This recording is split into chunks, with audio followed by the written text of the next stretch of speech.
बलि देना मुश्किलों का हल नहीं। राजा अजातशत्रु का राज्य बहुत अच्छा चल रहा था, किंतु कहते हैं न कि समय हमेशा एक जैसा नहीं रहता। ऐसा ही अजातशत्रु के साथ हुआ। राजा कई मुश्किलों से घिर गए और उन मुश्किलों से बाहर नहीं निकल पा रहे थे। उन्होंने कई युक्तियां अपनाई लेकिन असफल रहे। एक दिन उनकी मुलाकात एक तांत्रिक से हुई।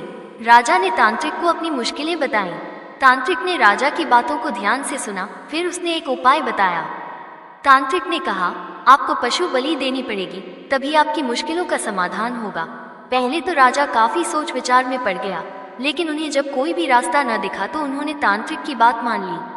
तांत्रिक के कहीं एक बड़ा अनुष्ठान किया गया। पशुओं को मैदान में बलि देने के लिए बांध दिया गया। संयोगवश उस समय महात्मा बुद्ध राजा के नगर में पहुंचे।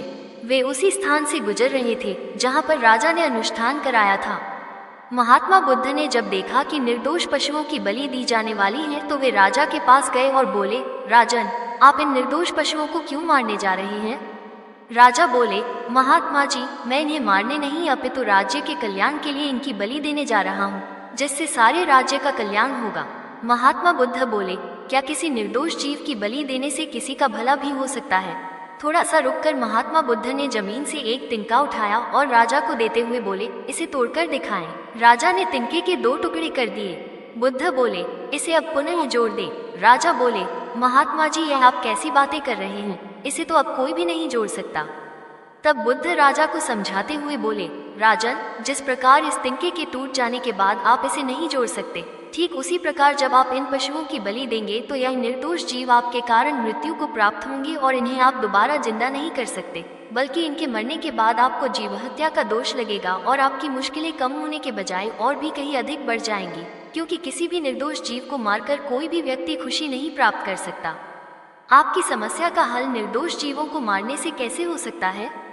आप राजा हैं, आपको सोच विचार कर निर्णय लेना चाहिए। अगर आप सच में अपनी मुश्किलों का हल चाहते हैं तो दिमाग से काम लीजिए। मुश्किलें तो आती जाती रहती हैं, यही जिंदगी का सच है। किसी निर्दोष जीव को मारने से समस्याएं नहीं समाप्त होंगी, बल्कि उसका हल आपको बुद्धि से ही निकालना होगा। बुद्ध की बात सुनकर अजातशत्रु उनके चरणों में गिर पड़े और अपनी भूल की क्षमा मांगने लगे। अजातशत्रु ने ऐलान करा दिया कि अब से उनके राज्य में किसी निर्दोष जीव की हत्या नहीं की जाएगी।